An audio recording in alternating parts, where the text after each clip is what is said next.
Assalamualaikum warahmatullahi wabarakatuh. Perkenalkan, saya Mutiara. Saya akan mempresentasikan tugas UAS saya dengan materi menjelaskan tentang filsafat hukum Islam, syariah, dan fikih. Istilah filsafat hukum tampaknya merupakan istilah yang lazim digunakan di lingkungan Fakultas Hukum di Indonesia. Pada zaman Hindia Belanda, dahulu istilah yang dipergunakan di Rijkshogeschool. Istilah ini sama artinya dengan Rijksfilosofi yang banyak digunakan oleh penulis hukum Belanda. Pemikiran hukum secara filsafat atau memfilsafatkan hukum memang harus diusahakan dengan maksud mencari hukum apa yang paling baik dalam hukum Islam atau Islamic law. Juga dikenal istilahan filsafat hukum Islam atau philosophy of Islamic law, filsafah at-tashri' al-islami. Untuk itu, pemahaman mendasar tentang filsafat hukum Islam mutlak diperlukan. Di dalam masyarakat Indonesia berkembang berbagai macam istilah, di mana istilah satu dengan lain mempunyai persamaan dan sekaligus juga mempunyai perbedaan. Istilah yang dimaksud adalah syariat Islam dan fikih Islam. Di dalam literatur kepustakaan hukum Islam berbahasa Inggris, syariat Islam diterjemahkan dengan Islamic law, sedangkan fikih Islam diterjemahkan dengan Islamic jurisprudency. Di dalam bahasa Indonesia, untuk syariat Islam sering dipergunakan istilah hukum syariat atau hukum syara. Untuk fikih Islam dipergunakan istilah hukum fikih atau kadang-kadang hukum Islam. Sementara definisi filsafat menurut Immanuel Kant, filsafat merupakan pengetahuan yang menjadi pokok pangkal dari segala pengetahuan yang di dalamnya tercakup masalah epistemologi atau filsafat pengetahuan, yang menjadi persoalan apa yang dapat kita ketahui. Saya sedikit memahami mengenai filsafat, yaitu cinta kebijaksanaan, Philo dan Sophia, di mana dalam konteks para filsuf muslim mengartikan filsafat dengan sebutan hikmah. Lalu apa sih yang menjadi pembeda dari semua pengertian itu? Pengertian masing-masing istilah ini. Yang pertama, syariah. Menurut akar katanya yaitu syara, yang artinya jalan menuju sumber air.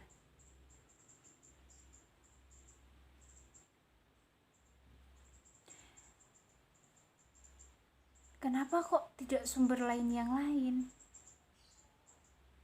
Yang mana semua tahu air itu sendiri merupakan lambang dari kehidupan, lambang dari kemakmuran, lambang dari keselamatan, terus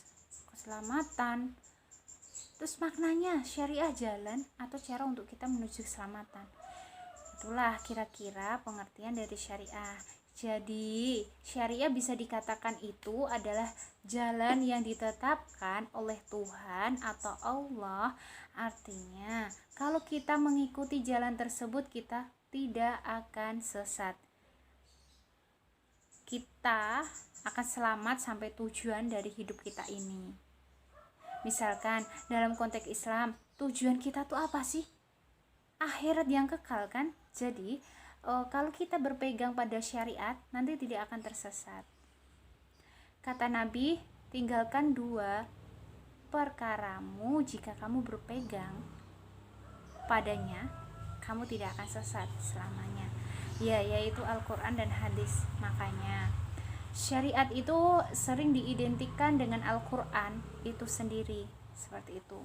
Jadi menurut istilah, hukum yang diatur oleh Allah Subhanahu wa Ta'ala untuk hambanya melalui lisan para rasul menyampaikan kepada umatnya untuk diamalkan dalam kehidupan sehari-hari, baik berbentuk akidah, hukum, terus akhlak, muamalah dan sebagainya.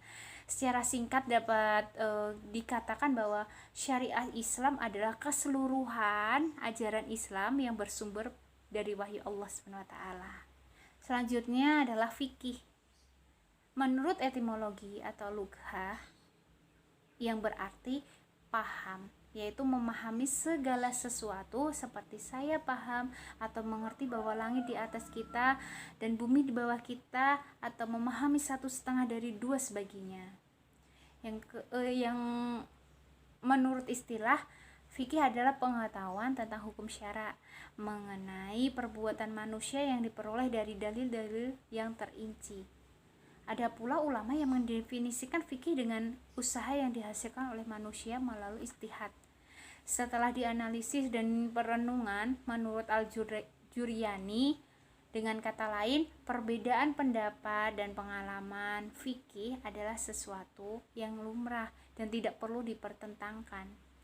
Lalu saya akan melanjutkan tujuan hukum Islam. Yang pertama, ada memelihara agama. Yang kedua, memelihara jiwa. Tujuan selanjutnya diturunkan yang ketiga adalah memelihara keturunan atau hijnas, di mana selisih itu sangat penting karena itu menandakan kita itu dari mana nasnya atau asal usulnya. Jadi kita karena ini nantinya berdampak pada hak-hak perwalian, terus pewarisan. Makanya di sini tujuan Islam untuk mengatur ketentraman hidup masyarakat. Selanjutnya tujuan yang keempat itu memelihara akal, yang dimana kita tahu akal adalah sentral dari tubuh kita. Artinya semua tubuh kita bergerak dan dikendalikan oleh akal. Makanya penting menjaga akal biar tidak rusak. Kenapa? Kalau semua rusak, tindak tanduk kita jadi ikutan rusak, berakibat merusak ketentraman hidup bermasyarakat. Kalau misalkan rusak pada diri kita sendiri, yang merasakan kita. Kalau sudah di masyarakat, akibatnya yang ditimbulkan pun akan merusak, berakibat fatal, dan ketentraman masyarakat pun juga merasa dan merusak ketentraman masyarakat gitu. Ini.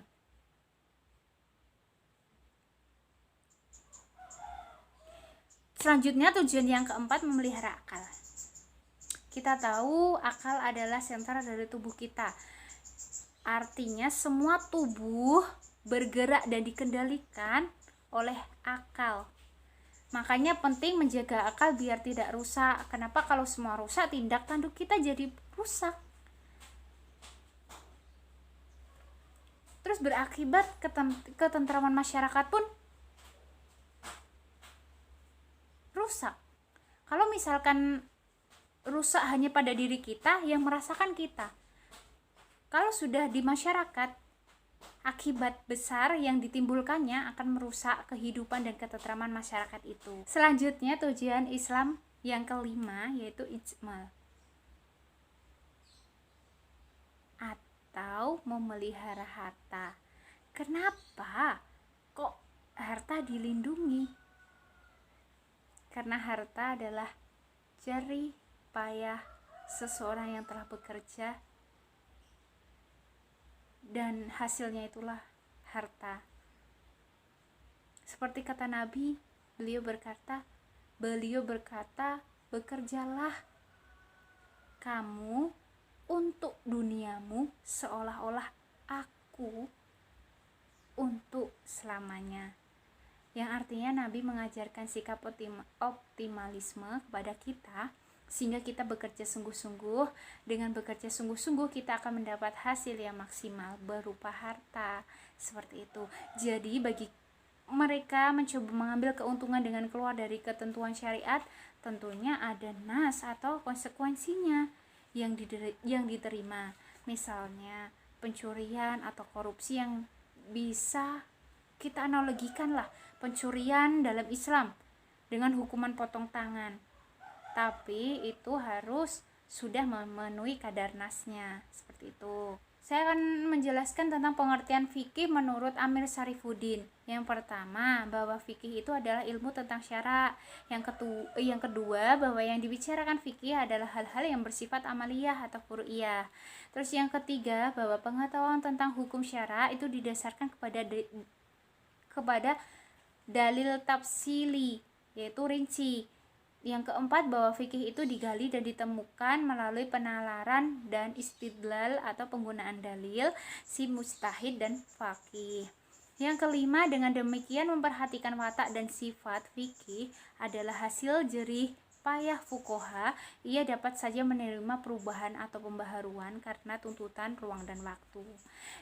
Jadi definisi ini dapat disimpulkan bahwa fikih adalah hasil istihad para ulama berdasarkan kaidah-kaidah usul fikih atau kaidah istinbat hukum-hukum syara'. Syariat terdapat di dalam Al-Quran dan Sunnah Rasul Sallallahu Alaihi Wasallam.